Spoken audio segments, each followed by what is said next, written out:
Hello नमस्कार साथियों, मैं राहुल कुमार स्वागत करता हूं आपका निसाब फाउंडेशन पे। तो आज आपके लिए लास्ट वीडियो है जो 24 फरवरी को आपका बोर्ड एग्जाम होने वाला है उसके लिए। ये आपके पास लास्ट वीडियो है इस जो 24 फरवरी को एग्जाम हो रहा है उसके लिए। क्या इसके अंदर आपके लिए खास है? सबसे इंपॉर्टेंट बात, इसके अंदर आपके हेडिंग पे आपको दिख गया होगा स्क्रीन के ऊपर कि क्या लिखा हुआ है, 100 में से 100। हाँ, 100 में से 100 कैसे कवर करें, आंसर शीट में आप कैसे लिखे, कैसे आप करें कि आपके 100 में 100 कवर हो जाए। कई की बार क्या होता है, बच्चों को पूरा सिलेबस आता है, पूरे क्वेश्चंस आते हैं, लेकिन लिखने के तरीके में वो गलत कर देता है और उसके 100 में 100% उसके छूट जाते हैं। तो ध्यान दें, आपके पास 10 बातें आपके लिए लेके आया हूं, केवल 10 बातें, इन पे आप ध्यान दें। पहली बात आप पढ़े, पहली बात पे ध्यान दें। देखो क्या लिखा हुआ है आपके पास, क्या लिखा हुआ है आपके पास, लिखा हुआ है, पढ़ो, देखो क्या लिखा हुआ है, ध्यान दो। सभी प्रश्न करने हैं भाई साहब, जब प्रश्न पूरे करोगे तभी तो 100 में 100 नंबर आएंगे। तो पहली बात का ध्यान रहे, प्रश्न पूरे करें, प्रश्न पूरे करें, प्रश्न पूरे करें, बिल्कुल इस बात का ध्यान रहे। आपको जितने सारे प्रश्न आ रहे हैं, कंप्लीट प्रश्न आपको करने हैं, कंप्लीट, ठीक है, कंप्लीट प्रश्न आपको सारे करने हैं, सारे प्रश्न, एक भी प्रश्न आपको छोड़ना नहीं है।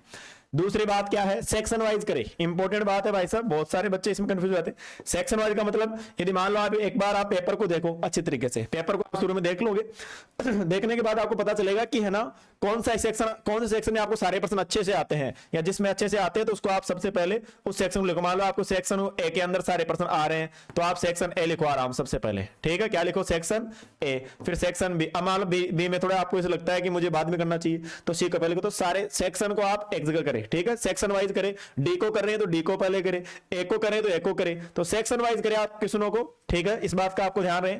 अगली बात आपके पास ध्यान दें, क्या लिखा हुआ है, बिल्कुल बहुत अच्छी बात है। मोदी जी ने स्वच्छता का अभियान चलाया था तो कॉपी में स्वच्छता जरूरी है, साफ सुथरा लिखे, क्या लिखे, साफ सुथरा, ऐसे काटा पीटी नहीं करे फालतू के अंदर, कोई ऐसे काट दिया वो कर दिया ऐसे वैसे। तो अब तक आपने क्या सीखा फिर है, काटा पीटी से बचे, मेरा कहना यही है, काटा पीटी से बचे, क्योंकि एग्जामिनर पर व्यक्त पड़ता है। आपको आपकी कॉपी में ऐसे लिखना है कि एग्जामिनर देखते ही भाई साहब पागल हो जाएगी, यार क्या लिख के आया एक बंदा है। तो इस प्रकार आपको ध्यान रहे, एग्जाम साफ सुथरा लिखे, क्लीन लिखे, क्या लिखे, क्लीन लिखे आप, और अलग अलग पेनों का यूज नहीं करें, एक पेन से ही चलने दे, बिल्कुल एक पेन से ही चलने दे, और राइटिंग से लिखे, एक पेन से ही करे और राइटिंग के साथ करे, अच्छी राइटिंग के साथ, ठीक है। तो आपको इस बात का ध्यान रखना है।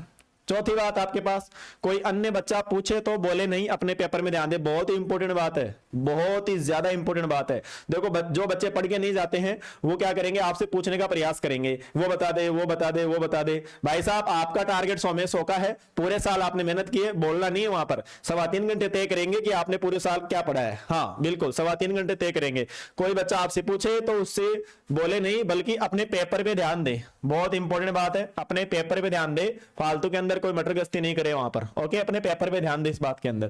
तो अगला पॉइंट कौन सा है, 5वां, ऑब्जेक्टिव प्रश्नों को कैसे करें। बहुत सारे बच्चों को प्रश्न आते हैं लेकिन ऑब्जेक्टिव प्रश्नों में गलत करके आते हैं, बताओ ऑब्जेक्टिव प्रश्नों के अंदर क्या कर देते हैं, गलत। तो क्या कैसे करना है ऑब्जेक्टिव प्रश्नों को, पहले बात, ऑब्जेक्टिव प्रश्न आएंगे आपके पास सेक्शन ए के अंदर, तो सेक्शन ए को आप पहले आराम से ऐसे लिख दो, ठीक है। फिर आप लिखोगे, आपके पास आप यहां पर लिखोगे आंसर, तो वो आपकी कॉपी आपके पास होगी इस प्रकार से, ठीक है, आपकी कॉपी इस प्रकार से होगी। तो आप लिखोगे आंसर, और आंसर में लिखोगे कौन सा नंबर है, कौन सा क्वेश्चन है, फर्स्ट के अंदर फर्स्ट का मान लो आपके पास बी ऑप्शन सही है तो बी को ऐसे लिख दो, और मान लो बी के अंदर लिखा हुआ है ax² + bx + c, आज उसका आंसर हो गया। मान लो सेकंड क्वेश्चन है, सेकंड में आपके पास डी सही आ रहा है तो आप डी को लिख दो, और डी के लिखने के बाद मान लो उसमें सही है, कोई मान लो 4 है उसका आंसर है। थर्ड लिखो ऐसे, फिर ऐसे कॉमा लगाओ, फिर सी सेक्शन सही हो तो, और वहां पर मान लो इसे लिखा हुआ हो x+2, तो ऐसे। तो इस प्रकार करें ऑब्जेक्टिव क्वेश्चनों को, ऐसे क्वेश्चन बीच वाले में क्वेश्चन लिखे, आंसर लिखे, फर्स्ट लगाए क्वेश्चन, फिर ऐसे आप आराम चलने दे और इक्वल चलने दे मामले को, ठीक है। तो ये ऑब्जेक्टिव प्रश्नों को करने का तरीका। अगला, फिल इन द ब्लैंक को कैसे करें, जो फिल इन द ब्लैंक वाले क्वेश्चन है उनको आप कैसे करें। फिल इन द ब्लैंक में बहुत सारे बच्चों को प्रश्न नहीं आते तो क्या लिखते हैं, जैसे आपके पास आंसर ये इस प्रकार कॉपी आएगी आपके पास, ठीक है। तो फिल इन द ब्लैंक कैसे करना है, यहां आपको लिखना है आंसर, आंसर आपके पास 2, ठीक है। अब 2 में मान लो फर्स्ट है और फर्स्ट में आपके पास आंसर आ रहा है, कोई फिल इन द ब्लैंक में इसी प्रकार आता है कि 2 + 2 कितना होता है, ठीक है। तो आप 4 होता है तो 4 को लिखे। अब बच्चे पूरे प्रश्न को यहां लिख देते हैं, तो वो नहीं लिखना है आपको, पूरा प्रश्न आपको यहां पर नहीं लिखना है, बस केवल आंसर लिखे। जो फिल इन द ब्लैंक के अंदर चीज आने वाली है ना, जो फिल इन द ब्लैंक के अंदर आंसर आने वाला है, बस उसी को लिखे आप यहां पर, ठीक है, उसी को आप यहां पर लिखे, उसी को आप यहां पर लिखे। तो फिल इन द ब्लैंक्स को ध्यान दे। फिर आपके पास आगे डायग्राम में ज्यादा समय खराब ना करें। मैं आपको सबसे पहले बात बता दूं कि है ना, आपके कोर्स के अंदर जो प्रकार पेंसिल काम में आते, कंपास वगैरह, उस प्रकार की आपके पास प्रश्नावलियां नहीं है इस बार। तो आपके पास वो जो चीज है उस हिसाब से आप, जैसे अब सर्कल का डायग्राम आ गया तो बच्चों इसको पहले पेंसिल से बनाएंगे, फिर इसको ऐसे राउंड करने में फिर वो गलत हो जाएगा, फिर उसको काटेंगे। तो ऐसा नहीं करना। आप नॉर्मली, आपके पास पेन है, ये लो डायग्राम बना दो, कोई बाकायदा बन गया थोड़ा बहुत, कोई दिक्कत नहीं है, ये आपकी इस पर से। तो इस प्रकार डायग्राम्स के अंदर आप ज्यादा समय खराब ना करें और जल्दी आप पेपर करें, ठीक है। डायग्राम समय ज्यादा खराब ना करें। आगे अपन बात करें, अगला पॉइंट ध्यान दें, अगला पॉइंट, ठीक है। ये तो अपने पास हो ही गया, एक ये 8वां पॉइंट है, 7 हो गए, 8वां। देखो क्या लिखा हुआ, सेक्शन लिखे तो थोड़ा हाईलाइट कर दे ताकि एग्जामिनर को चेक करने में आसानी रहे। जैसे मान लो आप लिख रहे हो सेक्शन ए, तो आप इसको थोड़ा सा हाईलाइट करो, डिजाइन बना दो जिसकी, मान लो ऐसे भी आप लिख सकते हो इसको, है ना, इस प्रकार डिजाइन बना सकते हो कि एग्जामिनर देखते ही क्या हो जाएगा, हाँ यार ये सेक्शन ए है, अलग से हाईलाइट हो गया। आप इसके अंदर कुछ और प्रकार के डिजाइन बना सकते हो, जरूरी नहीं मैं बना रहा हूं, आप अपने मन से भी कोई भी और डिजाइन बना सकते हो कि एग्जामिनर देखते ही भाई साहब उसको लगे कि हाँ ये सेक्शन ए है, उसको ज्यादा परेशानी नहीं हो, ठीक है। ऐसे इस प्रकार आप डिजाइन बना सकते हो, कोई भी एक डिजाइन बना, इस प्रकार डिजाइन से आप सेक्शन को लिखे। कुछ बच्चे ऐसे लिख देते हैं कि ये सेक्शन ए है, कुछ तो लिखते ही नहीं है भाई साहब, कुछ तो मेरे तरह महान बच्चे वो लिखते ही नहीं है, बस इस प्रकार लिखे, तो डिजाइन से लिखे, हाईलाइट करके लिखे।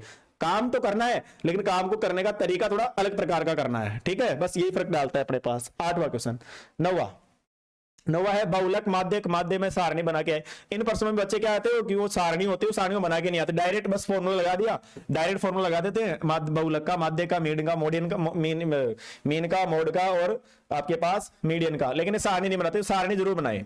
हिंदी मीडियम में है तो वर्ग अंतराल यहाँ लिखे, इंग्लिश मीडियम में तो क्लास इंटरवल जो है और यहाँ फ्रीक्वेंसी आपकी है, तो इस प्रकार सारणी जरूर बना के आए।